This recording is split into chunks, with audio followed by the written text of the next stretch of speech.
बिस्मिल्लाहिर्रहमानिर्रहीम अस्सलाम वालेकुम। स्मार्ट सिलेबस के लिहाज से इस वीडियो में मैं आपको पेयरिंग स्कीम बताऊंगा। क्लास देखें 11 है और सब्जेक्ट मैथ।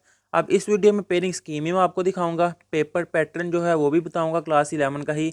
और स्मार्ट सिलेबस जो कर लिया हुआ था उस वीडियो का लिंक आपको इस वीडियो के नीचे डिस्क्रिप्शन में मिल जाएगा।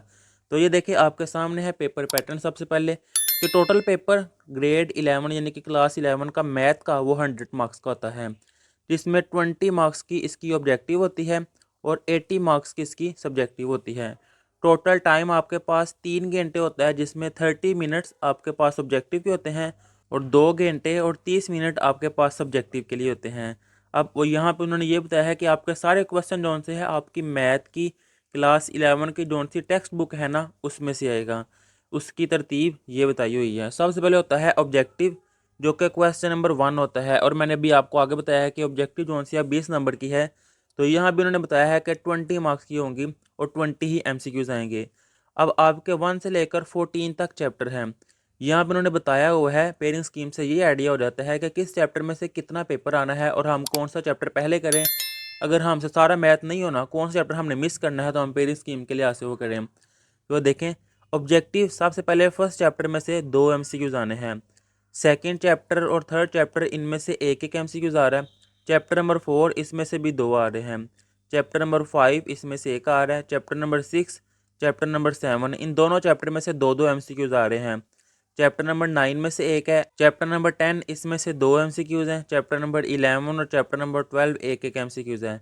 और चैप्टर नंबर 13 में से भी 2 है और चैप्टर नंबर 14 में से भी 2 हैं। ये थी इसकी ऑब्जेक्टिव के लिए पेयरिंग स्कीम। अब इससे नेक्स्ट आ जाता है इसका पार्ट 1 यानी कि सब्जेक्टिव। तो ये देखिए, this section contains 3 short question के question number 2, question number 3, question number 4, 3 question होंगे। यानी कि 3 उन्होंने कहा हुआ है ना, 3 पार्ट है शार्ट क्वेश्चन के। और वो कह रहा है सारा entire content of the text book, ये सारा आपकी टेक्स्ट बुक में से ही आएगा। वो एक्सरसाइज में से भी हो सकता है, एग्जाम्पल्स में से भी हो सकता है, कॉन्सेप्ट के लिहाज से डिफाइंस भी हो सकती हैं। अब सबसे पहले आता है क्वेश्चन नंबर 2। इसमें 8 शार्ट क्वेश्चंस आपने करने होंगे। कितने में से? आउट ऑफ 12 में से, के 12 टोटल आएंगे जिसमें से आपने 8 करने होंगे। और 2 नंबर का एक है, तो कितने बन गए टोटल मार्क्स? 16 ये लिखा हुआ है। अब ये देखिए यूनिट बताए हुए हैं कि पहला, दूसरा, तीसरा, चौथा, पांचवा, ये 5 यूनिट आपके करेंगे तो शार्ट क्वेश्चन का एक पोर्शन क्लियर होगा। अब चैप्टर नंबर 1 देखे कितना इंपॉर्टेंट है और है भी आसान। 4 शार्ट क्वेश्चन आ रहे हैं। चैप्टर नंबर 2 में से 2 आ रहे हैं। चैप्टर नंबर 3 में से 2 शार्ट क्वेश्चन, चैप्टर नंबर 4 में से 3 और चैप्टर नंबर 5 में से 1 शार्ट क्वेश्चन आ रहा है। तो इस लिहाज से आपने अरेंज करना है कि कौन सा चैप्टर आपको मुश्किल लगता है जो आपने स्किप करना हो। अब देखिए चैप्टर नंबर 1 मोस्ट इंपॉर्टेंट है, 4 आ रहे हैं। चैप्टर नंबर 4 मोस्ट इंपॉर्टेंट है, 3 आ रहे हैं। अगर ये 2 चैप्टर करें तो 7 शार्ट क्वेश्चन क्लियर हो रहे हैं। अब अगर आपको ये चैप्टर बिल्कुल अच्छे पानी की तरह आते हैं, अच्छे कॉन्सेप्ट क्लियर हैं, तो फिर अगर आप इनमें से कोई एक चैप्टर भी और करेंगे तो आपका ये पोर्शन क्लियर हो जाएगा। लेकिन बेहतर तो ये है आप अभी सारा करें, बाद में पेपर के जब करीब आएँ तो फिर आप सिलेक्टिव तैयारी स्टार्ट कर दें, ताकि कॉन्सेप्ट आपके सारे हो। क्योंकि आगे अब जब आपने इंटर के बाद कहीं एंट्री टेस्ट देने जाना है तो उसमें कॉन्सेप्ट बेस पे आते हैं, और ऐसा ना हो आप वो चैप्टर छोड़ दें और बाद में आपको उसके कॉन्सेप्ट ही ना आते हो। इससे नेक्स्ट आ जाता है क्वेश्चन नंबर 3। इसमें भी वैसे ही हैं, टोटल 12 शार्ट क्वेश्चन होते हैं जिसमें से आपने 8 करने होते हैं। और ये चैप्टर नंबर 6, 7, 9 और 10 में से होते हैं, क्योंकि चैप्टर नंबर 8 ये तो कट करवा दिया गया है। अब चैप्टर नंबर 6 में से 4 शार्ट क्वेश्चन आते हैं। चैप्टर नंबर 7 इसमें 3 शार्ट क्वेश्चन आ रहे हैं। चैप्टर नंबर 9 इसमें 2 और चैप्टर नंबर 10 इसमें 3। इससे नेक्स्ट आ जाता है अब क्वेश्चन नंबर 4। अब सारे मैथ की जो बुक है ना, इस कंप्लीट बुक के लेक्चर तैयार किए गए हैं और कंप्लीट बुक की प्लेलिस्ट की वीडियो का लिंक आपको इस वीडियो के नीचे डिस्क्रिप्शन में मिल जाएगा। आप वो ओपन करें और अपनी तैयारी स्टार्ट करें। बड़े ही आसान मेथड से करवाया गया है मैथ। अब क्वेश्चन नंबर 4 में टोटल 13 शार्ट क्वेश्चन होते हैं जिसमें से आपने 9 करने होते हैं। और ये चैप्टर नंबर 11, 12, 13 और 14 में से होते हैं। अब ये देखें, इससे आइडिया हो गया कि चैप्टर नंबर 13 और 14 कितना इंपॉर्टेंट है। कि चैप्टर नंबर 13 में से 4 शार्ट क्वेश्चन आ रहे हैं और चैप्टर नंबर 14 में से भी 4 आ रहे हैं। और चैप्टर नंबर 11 में से 2 और चैप्टर नंबर 12 में से 3।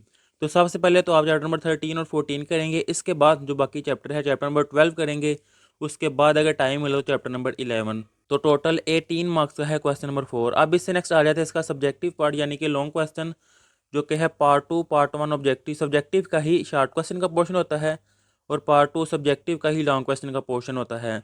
अब इसमें टोटल आपको 5 क्वेश्चन दिए जाते हैं, जिसमें से आपने 3 करने होते हैं और 5 क्वेश्चन के ही ए बी पार्ट होते हैं और हर पार्ट के 5 मार्क्स होते हैं, 5 नंबर होते हैं। अब ये बताओ मैं आपको किस चैप्टर में से कौन सा पार्ट आता है।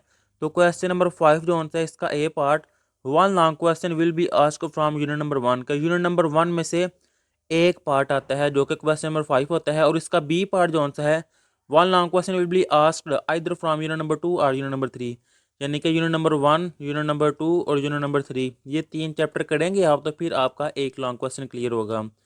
इससे नेक्स्ट आ जाता है क्वेश्चन नंबर 6, यानी कि second long question, one long question will be asked from chapter number 4 के चैप्टर नंबर 4 में से एक पार्ट आता है और इसका जो सेकंड वाला पार्ट है वो आता है या तो चैप्टर नंबर 5 में से या यूनिट नंबर 9 में से, मतलब 4, 5 और 9, ये 3 चैप्टर आप करेंगे तो फिर सेकंड लॉन्ग क्वेश्चन क्लियर होगा।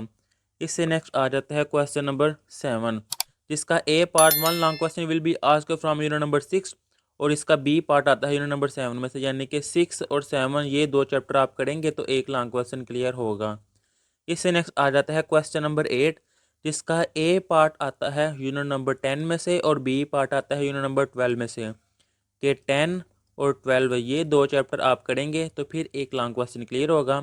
क्वेश्चन नंबर 9 यानी कि तीसरा लॉन्ग क्वेश्चन वो चैप्टर नंबर आता है 13 में से और 14 में से, ये चैप्टर नंबर 13 और 14 ये कंप्लीट करेंगे तो पांचवा लॉन्ग क्वेश्चन क्लियर होगा। अब इनमें से आपने अपनी आसानी देखनी है कि कौन से चैप्टर आपको आसान लगते हैं, तो उसके लिहाज से आपने उनके लॉन्ग क्वेश्चन करने हैं।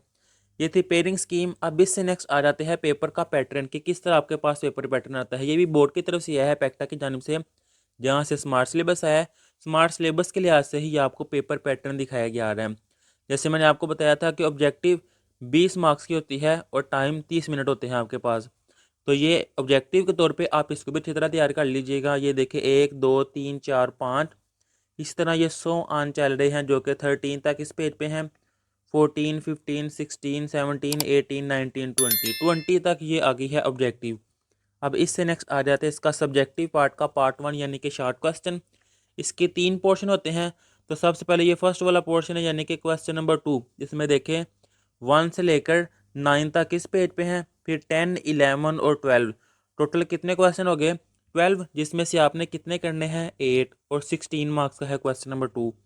इससे नेक्स्ट आ जाता है क्वेश्चन नंबर 3, जिसके टोटल पार्ट्स 1 से लेकर 12 तक हैं और इसमें से 12 में से आपने करने हैं 8, 2 मार्क्स का एक है, टोटल 16 मार्क्स का। और ये क्वेश्चन से आप आइडिया कर लेंगे किस चैप्टर में से किस तरह के क्वेश्चन आ रहे हैं, कि एग्जाम्पल ज़्यादा आ रही हैं या अंदर से ज़्यादा आ रहे हैं, डिफाइंस किस लिहाज से आ रही हैं। अब इससे नेक्स्ट आ जाता है क्वेश्चन नंबर 4, इसमें टोटल 13 शॉर्ट क्वेश्चन है, जिसमें से आपने 9 करने हैं और 18 मार्क्स का है क्वेश्चन नंबर 4। और इस पेज पे मैंने आपको ये 8 दिखाए हैं, बाकी ये नेक्स्ट है 9 10 सो 1 13 तक। अब इससे नेक्स्ट आ जाता है इसका सब्जेक्टिव पार्ट का पार्ट 2, यानी कि लॉन्ग क्वेश्चन। तो नोट अटेम्प्ट एनी 3, टोटल मैंने आपको बताया था कि 5 होंगे जिसमें से आपने 3 करने होंगे। तो ये देखिए क्वेश्चन नंबर 5 ये आया है एक पार्ट जो कि चैप्टर नंबर 1 में से है और ये इसका बी पार्ट है। फिर ये है क्वेश्चन नंबर 6 का ए पार्ट जो कि यूनिट नंबर 4 में से है और ये बी पार्ट जो कि यूनिट नंबर 5 में से है। इससे नेक्स्ट आ जाता है ये question number 7 A B part, question number 8 और ये है क्वेश्चन नंबर 9। टोटल कितने हो गए 5, जिसमें से आपने 3 करने हैं, तो टोटल 30 मार्क्स के लॉन्ग क्वेश्चन है। ये थी इसकी पेयरिंग स्कीम और पेपर पैटर्न जो कि मैंने आपको बता दिया है। इससे रिलेटेड आपका कोई भी क्वेश्चन हो तो आप कमेंट में पूछ सकते हैं। अल्लाह हाफिज़।